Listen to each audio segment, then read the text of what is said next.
how good is your memory, specifically on the subject of classic French sports cars.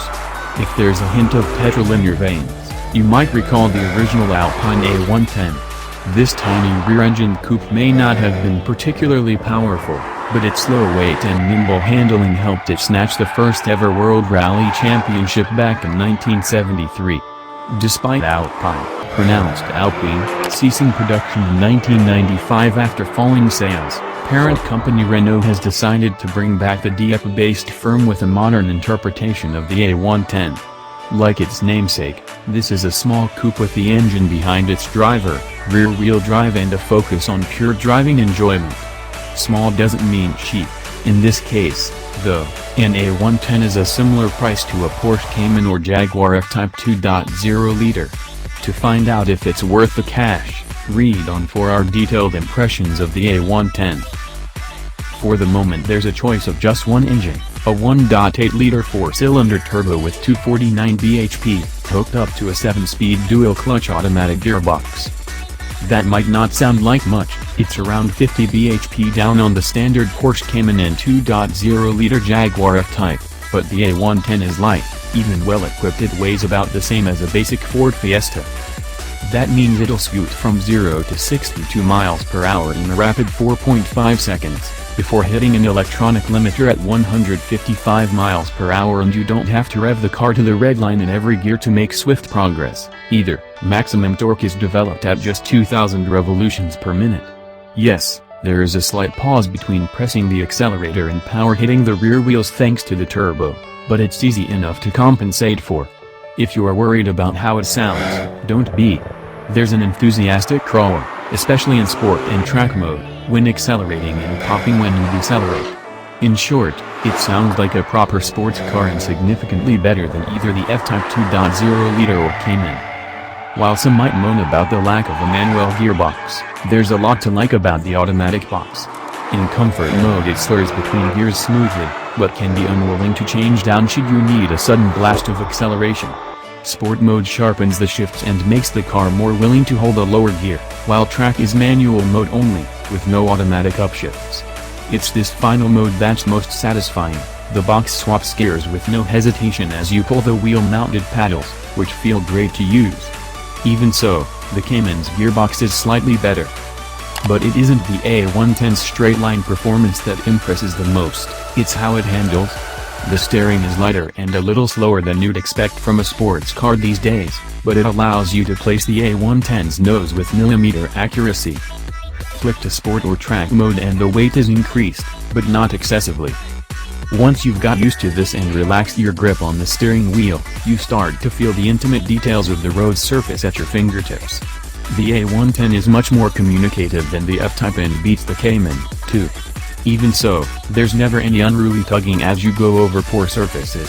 Should you go beyond the limits of the tire's grip, you're notified immediately, allowing you to deal with the situation quickly and confidently. When the A110 does start to slide, it's always at the front first, although it's easy to neutralize this on corner exit with a dollop of throttle. Track mode does allow the tail to slip slightly, but it never feels intimidating. Even with all the electronic helpers turned off, there's so much grip and traction that you'll have to try very hard to unstick the A110. It's much nimbler than the heavy F-Type and appears to have the edge on the previously untouchable Cayman. In a nutshell, it's one of the most entertaining and rewarding cars to drive, regardless of price. Arguably just as impressive is the way the A110 rides. Relatively soft suspension means even bad road surfaces are smoothed over far better than you'd ever think possible. It's no magic carpet, you still know the bumps are there, but it takes a seriously bad bit of asphalt to upset the A110. Once you take into account minimal wind noise and an acceptable level of tire roar at speed, it's a car you can cover big miles in easily. So far the only A110 we've been in is the plush Premier Edition, which at first glance seems pretty luxurious. There are lashings of leather on the seats, steering wheel, doors and dashboard, as well as a sprinkling of carbon fiber trim. There are even bits of its aluminium chassis on show, for a bit more glitz. You don't have to hunt hard to find cheaper materials, though. The plastics may have a pleasant grain and avoid being shiny, but they are hard to the touch. The price you pay for the car's lightweight approach. You might also recognize plenty of the switches from various Renaults.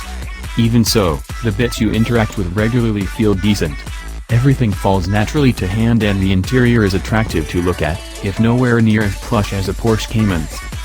Infotainment is taken care of by a 7.0 and touchscreen mounted in the middle of the dash with a DAB radio, Bluetooth connectivity and sat-nav.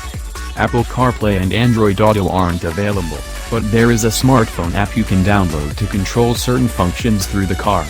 We found the sat-nav easy to follow and the menus fairly clear, although it isn't the most responsive system we've tried and many of the icons are too small to hit on the move. While it runs the Jaguar F-Type's system close, the Cayman's system is more responsive and easier to use. Finding a comfortable driving position is made easy by a seat and steering wheel that offer plenty of adjustment. Regardless of your height, you'll be happy to spend a few hours on the road. A digital instrument cluster is standard, offering different displays for comfort, sport and track modes. Visibility is not the A110's strongest suit. Even by sports car standards, the rear screen is tiny and there's no rear camera to help, just parking sensors at the back. We also found the thick front and rear roof pillars hampering the view out at junctions. At least the A110's compact dimensions make it easy to place on the road. Don't be fooled by the A110's diminutive dimensions. Even those well over 6 feet tall should be able to get comfortable and won't feel hemmed in because the seat is mounted low with humps in the roof to aid headroom, and the seats slide back a long way. Although there are no door bins or glove box, there is a large tray between the seats that can easily fit a large smartphone, a wallet and a few other odds and ends. It's here that you'll also find USB sockets for charging and connecting your devices. Below the heater controls is a slot that's the perfect size and shape for the car's keycard, and you also get a solitary cup holder. There's even room to fit a few bits behind the seats assuming the occupants aren't particularly lanky. Being mid-engine, the A110 has not one but two boots, which are technically a similar size.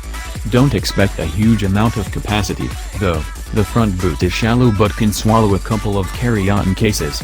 The rear is hampered by a tiny opening but is big enough for a squishy overnight bag, if you don't mind squeezing it in. You'll need to leave your golf clubs at home though, unless you stick them on the passenger seat. We're yet to receive any firm UK pricing for the Alpine A110, but we know that the sold-out Premier Edition is noticeably more expensive than the entry-level Porsche Cayman based on European pricing. However, the Alpine fights back with higher performance and more standard equipment. That kit list includes an automatic gearbox, climate control, leather upholstery and lightweight sports seats.